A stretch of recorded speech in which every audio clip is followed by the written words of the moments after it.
হুগলি গ্রামীণ জেলা পুলিশের তথা হরিপাল থানা পক্ষ থেকে শতকিসা পাবলিক স্কুলকে জানাচ্ছি অভিনন্দন। আজকে আমরা তোমাদের কাছে যে কারণে আমরা একটা ক্লাস করতে এসেছি, তোমরা রেগুলার বেসিসে নানা রকম ক্লাস করো, Bangla, English, physical science, life science, etcetera etcetera. তো আমরা জাস্ট একটা অ্যাওয়ারনেস প্রোগ্রাম করবো এবং তোমরা সেটা একটা জাস্ট ক্লাস হিসাবেই নেবে। একটা ক্লাসে একটা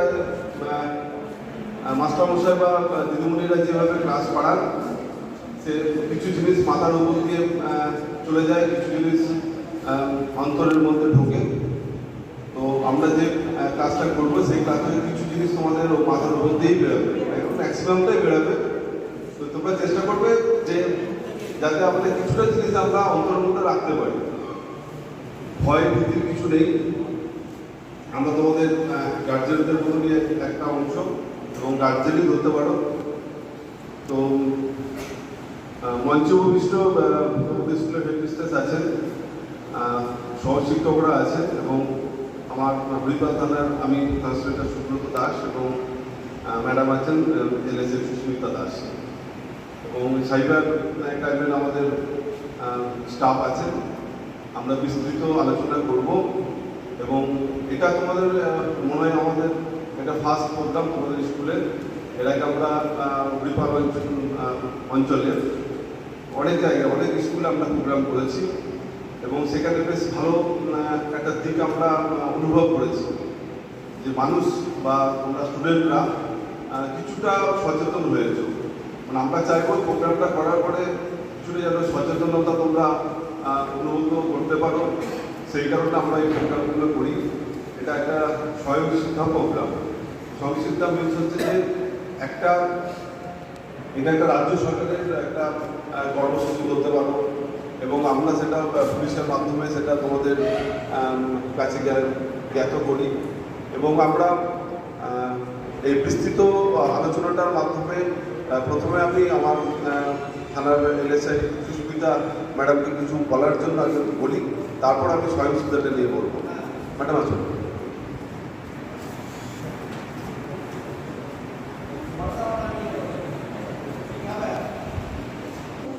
আচ্ছা, ফার্স্টে আমি জানতে চাইবো যে এখানে তোমরা কোন ক্লাস আছো?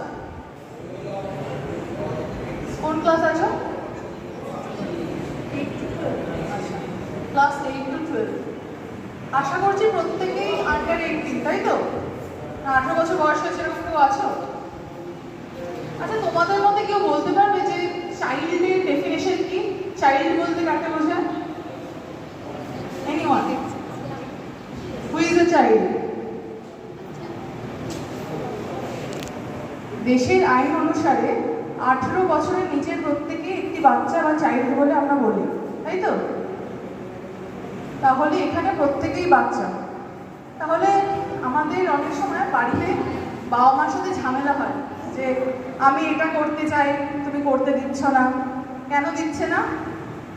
তোমরা এখনো আইন অনুসারে বাচ্চা আছো, তোমাদের এখনো মানসিক শারীরিক গ্রোথ হয়নি যে তুমি একটা কমপ্লিট ডিসিশন নিতে পারো, তাই তো? মানে আমরা কি বলি, আন্ডার 18 হলে কি বলি মাইনর, আর 18+ হলে বলি মেজর বা অ্যাডাল্ট, তাই তো? তো চাইল্ডের সংখ্যা থেকে বোঝা যায় যে আমাদের দেশে দু ধরনের আইন আছে, একটা আন্ডার 18-দের জন্য, একটা +18-দের জন্য। আমরা ভোট কবে থেকে দিতে পারি? 18+ হলে ভোটার কার্ড আমাদের তবেই হয়। তাহলে ভোট দেওয়ার ক্ষমতা কিন্তু একটা বিশাল বড় ক্ষমতা, মানে আমরা দেশে কি লিডার হবে সেটা আমরা চুজ করতে পারি। আন্ডার 18-এ আমরা কেন কিছু ডিসিশন নিতে পারি না? কারণ মনে করা হয় সায়েন্টিফিক্যালি যে আমাদের মানসিক বা শারীরিক গ্রোথ দুটোই হয়, তার জন্য এই ডিসিশন মেকিং ক্ষমতাটা আমাদের আইনত দেওয়া হয় না। তাই বলে কি আমরা ক্লাস 10-এর পরে এটা চুজ করতে পারি না যে আমি কোন স্ট্রিম নিয়ে পড়াশোনা করবো? অবশ্যই পারি। সেটা একটা পার্সোনাল ডিসিশন, না? সেখানে তোমার মা বাবা তোমাকে সঙ্গ দিচ্ছে। কিন্তু এখানে সবাই শিক্ষিত ফ্যামিলি, সবাই ভালো পড়াশোনা করছে জানি, কিন্তু যেগুলো নলেজেবল জিনিস তোমাদের জানা উচিত। আন্ডার 18 একটি মেয়ে কি কাউকে বিয়ে করতে পারে? বা একটা ছেলে কি কাউকে বিয়ে করতে পারে? কখনোই পারে না, কারণ দেশের আইন সেটাকে অ্যালাউ করছে না। অনেকেই দেখবে তোমাদের বাড়ির আশেপাশে তোমরা হয়তো অনেক ঘটনা শুনে থাকবে বা নিউজেও তোমরা শোনো যে কোনো নাবালিকা মেয়ে পালিয়ে চলে গেছে, জানতে পারো তো, বা আত্মীয় স্বজনের মধ্যেও থাকতে পারে। তারপরে কি হয়, তার মা বাবা থানায় গিয়ে কেস করে, তারপর তাকে উদ্ধার করে নিয়ে আসা হয়। এই উদ্ধার করতে যাওয়ার সময় আমরা যেটা ফেস করি, মেয়েটা বলে আমার ইচ্ছেতে আমি নিজের ইচ্ছেতে চলে এসেছি, আমাকে কেউ জোর করেনি। কিন্তু মেয়েটিকে এটা বলতে পারে? কেন পারে না? কারণ সেই ডিসিশন মেকিং পাওয়ারটা তাকে আমাদের দেশে দেওয়া হয়নি। পৃথিবীতে এমন কিছু কিছু দেশ আছে যেখানে 16 ইয়ার থেকেই অ্যাডাল্ট করে দেওয়া হয়, কিন্তু আমাদের দেশে সেটা নেই।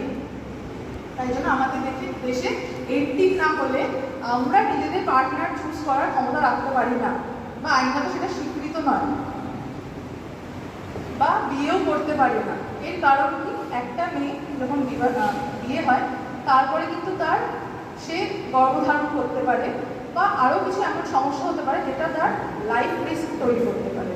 তার জন্য এটা বিভিন্ন বোর্ডের মাধ্যমে ঠিক করা হয়েছিল এই বয়সটা, এটা হচ্ছে 18 ইয়ার্স। তার আগে যদি তোমার পরিচিত কেউ বা তোমার জানা কোনো বন্ধু বান্ধবী, বোন, দিদি, যেই হোক, যদি এরকম কিছু ডিসিশন নিতে চায় যে তার বাড়ি থেকে তাকে বকাঝকা করছে, সে পড়াশোনা করছে না, আর এমনিতেও তোমরা দেখবে আমাদের কাজ হচ্ছে পড়াশোনা করা, প্রত্যেকটা এজের একটা কাজ হয়। আমার কাজ কি, আমি আমার নিজস্ব যে চাকরি আছে সেই কাজগুলো করবো, তার জন্য আমাকে সরকার স্যালারি দেবে, নাহলে তো অ্যাবসেন্ট করে দেবে, আমি স্যালারি পাবো না। টিচারদের কাজ কি, তোমাদের পড়া, এবং ভবিষ্যতে এই যে তোমাকে এখন গভর্নমেন্ট পড়ার জন্য এত সহায়তা দিচ্ছে, এতদিন ছাড় দিচ্ছে, তুমি যখন বড় হবে তখন তোমার নিজস্ব মানে যে বুদ্ধি, বিবেচনা বা ইন্টেলিজেন্স আছে, তার মাধ্যমে তুমি দেশকে কিছু ফিরিয়ে দেবে, তাই তো? সেরকমই যদি তোমার মনে হয় যে এরকম কেউ ডিসিশন নিচ্ছে, তাকে তোমার বোঝানোর প্রয়োজন আছে যে এরকম করো না। আর যদি কেউ এরকম করে তাহলে কি করবে?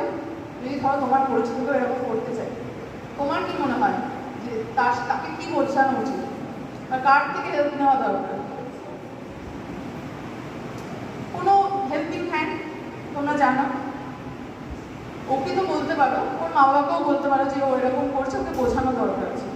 আদারওয়াইজ তোমরা স্কুল টিচারদের হেল্প নিতে পারো, বা চাইল্ড লাইন বলে একটা সংস্থা আছে, তোমরা জানো কি? চাইল্ড লাইন বলে একটি সংস্থা কিন্তু আমাদের দেশে আছে। সেই চাইল্ড লাইনের নাম্বার কিন্তু প্রত্যেকটা স্কুলে থাকে। কত নাম্বার?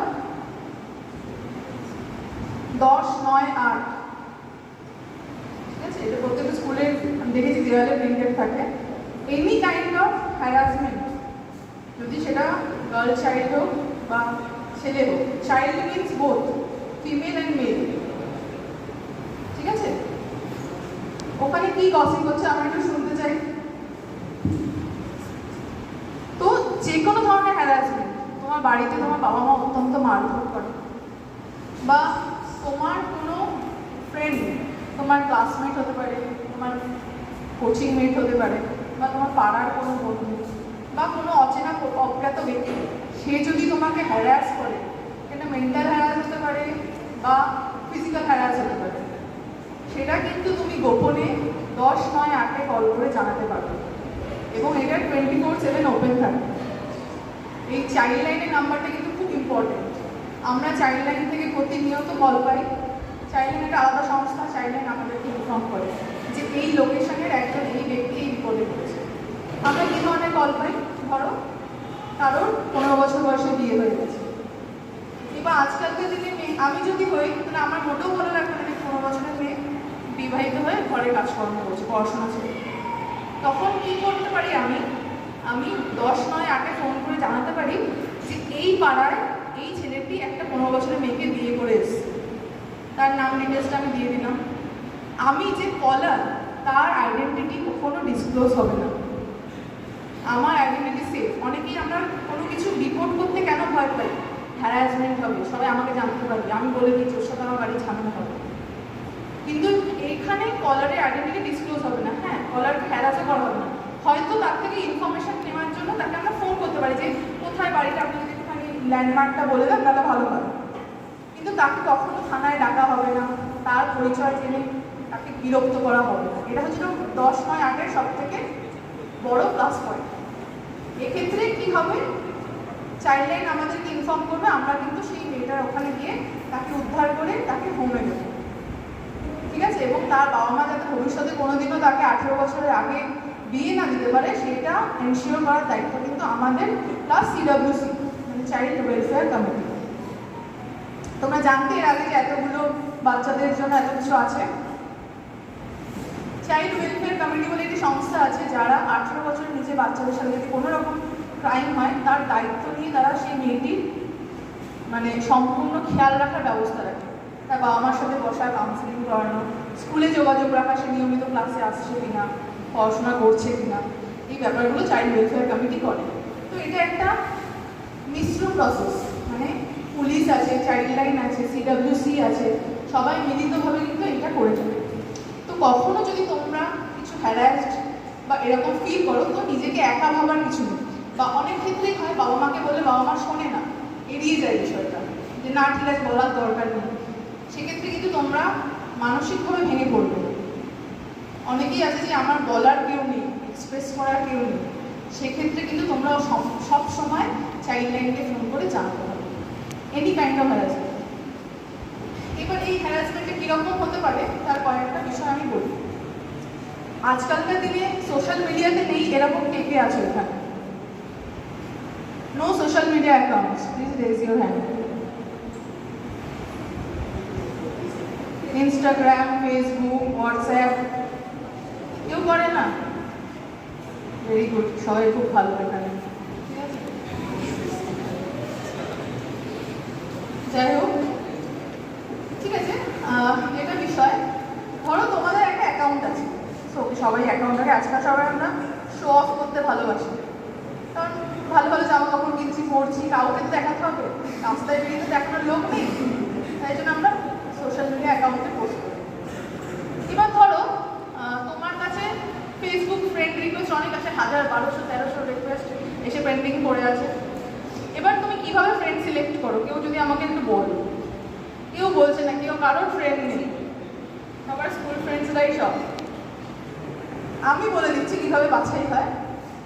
ধরো তুমি স্ক্রল করতে করতে দেখলে ছেলেদের ক্ষেত্রে একটা ভালো মেয়ে, সুন্দর দেখতে, হ্যাঁ একটু প্রিটি, তাকে দেখে তুমি অ্যাকসেপ্ট করে নিবে। আর মেয়েদের ক্ষেত্রে ভালো প্রেজেন্টেবল একটা ছেলে, তাকে তুমি অ্যাকসেপ্ট করে নিবে, ঠিক আছে? এই হাসান না, এগুলো প্র্যাকটিক্যাল, প্রত্যেকে মানে করতে পারছো, রিলেট করতে পারছো, তার জন্য হাসছো, ঠিক আছে? ফ্রেন্ডস বানানো খুবই ভালো জিনিস। আমাদের যে চাকরি করি, আমাদের যত বেশি ফ্রেন্ডস থাকে তত আমরা ভালো ক্রাইমকে ডিটেক্ট করতে পারি, কারণ সবার সাথে যোগাযোগের মাধ্যমে এখানে বসে আছি, দিল্লির কোনো পুলিশ অফিসারের সাথে যদি আমাদের যোগাযোগ থাকে, সঙ্গে সঙ্গে কাজটা হয়ে গেল। আমাকে না আমাদের 2 দিন পরে যেতে হবে, ওখানে বসে সব বের করতে হবে, 4 দিন লেগে যাবে।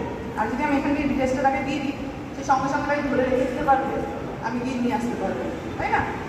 তো ফ্রেন্ডস বানানো খুব ভালো, কিন্তু আমি কাকে ফ্রেন্ড বানাচ্ছি তার ডিটেলস কি আমি জানি? আমি তার একটা ইমেজ দেখছি। আচ্ছা, এআই কাকে বলে? What is AI?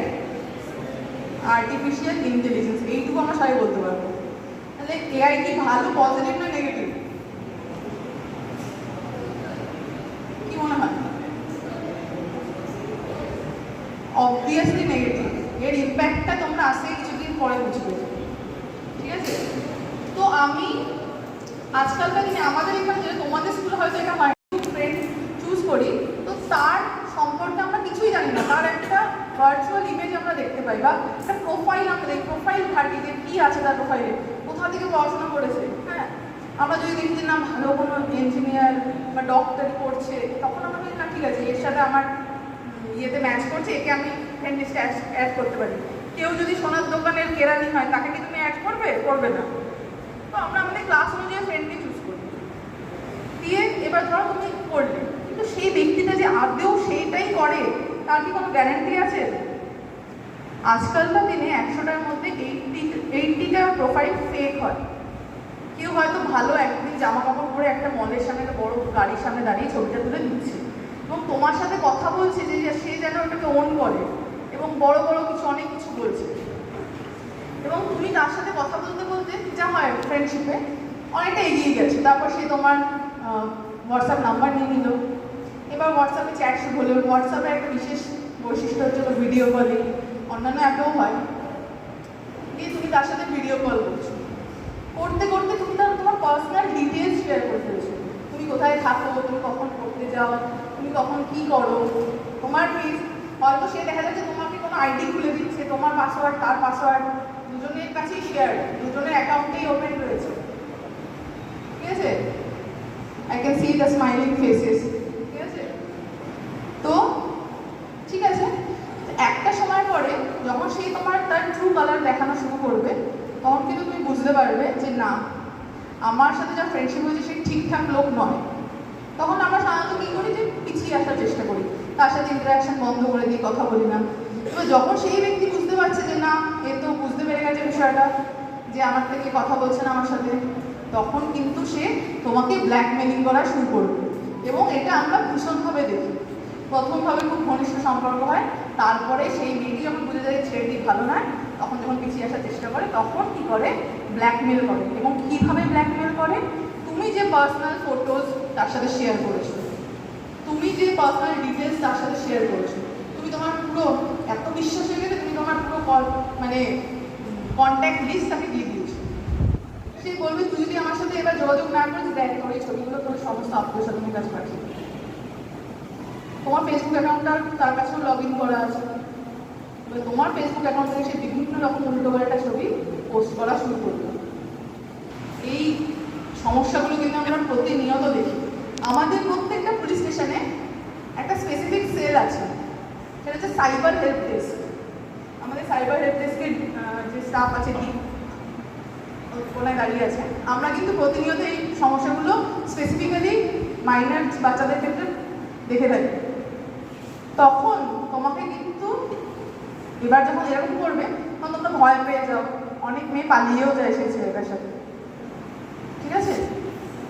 আশা করছি এখানে সেরকম বাচ্চারা নেই, গভর্নমেন্ট স্কুলে বেশি হয়ে থাকে। তো পালিয়ে যায়, তারপরে দেখা যায় সে নিয়ে গিয়ে তাকে এমন অবস্থায় রেখেছে সে মানে বাসযোগ্য নয়।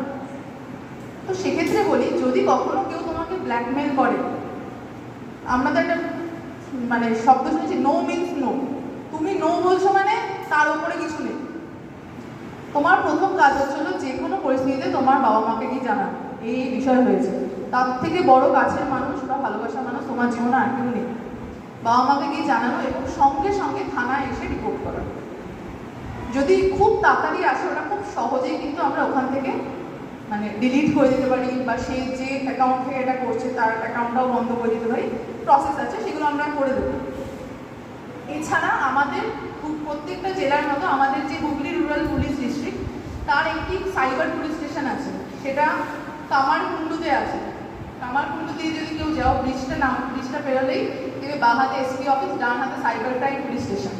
Any kind of help, any kind of cyber fraud আমরা ওইখানে রিপোর্ট করা হয়, ঠিক আছে? ওটা একটা আলাদা থানা শুধুমাত্র সাইবার ক্রাইম দেখার জন্য। ওটা ছাড়াও কিন্তু প্রত্যেকটা থানাতে একটা সাইবার হেল্প ডেস্ক আছে, ঠিক আছে? যদি এরকম কেউ সমস্যায় পড়ো, আননোন ফ্রেন্ড যদি তুমি অ্যাকসেপ্ট করো, তবেই অ্যাকসেপ্ট করবে যদি তাকে তুমি ফিজিক্যালি চেনো। ধরো ওর মাসির ছেলে, ওর পিসির ছেলে, এরকম লোককেই অ্যাকসেপ্ট করবে, আদারওয়াইজ কোনো আননোন ফ্রেন্ডকে অ্যাকসেপ্ট করবে না।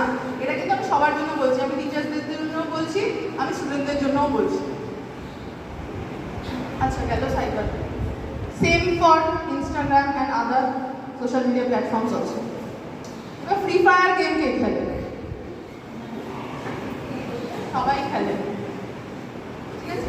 ওইসব না খেলে বাইরে ক্রিকেট ফুটবল খেলা অনেক বেটার, ঠিক আছে? ফ্রি ফায়ার গেমে কি হয়, যত তুমি গেম খেলবে দেখবে এটা নেশার মতো, মানে যে পরেরটা আরেকটু খেলবে, মানে আরেকটু খেলবে, ঠিক আছে? এরকম করে ফার্স্ট অফ অল তোমাদের পড়াশোনার উপর তো একটা এফেক্ট করে, সেটা আমি পরে বলছি। ওটা তো সবসময় তুমিও জানো যে আমার পড়াশোনাকে এটা এফেক্ট করছে, তখন সময়টা ওই দিকে চলে যাচ্ছে। যে ফ্রি ফায়ার খেলতে খেলতে প্রচুর ছেলেমেয়েদের মধ্যে দেখা যায় যে টাকা ইনভেস্ট করার একটা প্রবণতা। ফার্স্ট অফ অল, তুমি কি ইনকাম করো? আমার মনে হয় না এখানে কেউ ইনকাম করে যত স্টুডেন্ট বসে আছে। তাহলে বাবার টাকা। এবং আজকালকার দিনে যে সমস্যা হয়েছে যে আমাদের অনেক বাবা মায়েরাই কি হয়, ভালো করে মোবাইলটা চালাতে পারে না। যাদের বাড়িতে একটু অল্প শিক্ষিত বাবা মারা আছে তারা কিন্তু বাচ্চাদের উপর নির্ভরশীল। এটা একটু পেমেন্ট করে দিত ভাই, এটা একটু পেমেন্ট করে দিত। অনলাইন যে পেমেন্ট সিস্টেমগুলো, জিপে, ফোনপে, অনেক বাবা মায়েরাই করতে পারে না, বাচ্চার কাছে আসে এবং বাচ্চা সেটা সুযোগ নেয়। কীরকম সুযোগ নেয়? আমি যেগুলো বলছি সেগুলো জেনে রাখা দরকার, ঠিক আছে? যাতে তোমরা এড়াতে পারো, তোমাদের সাথে কোনো রকম ক্রাইম না হয়। আমরা বাবার ব্যালেন্সটা দেখে নিতে পারি যে অ্যাকাউন্টে কত টাকা আছে, অথচ বাবা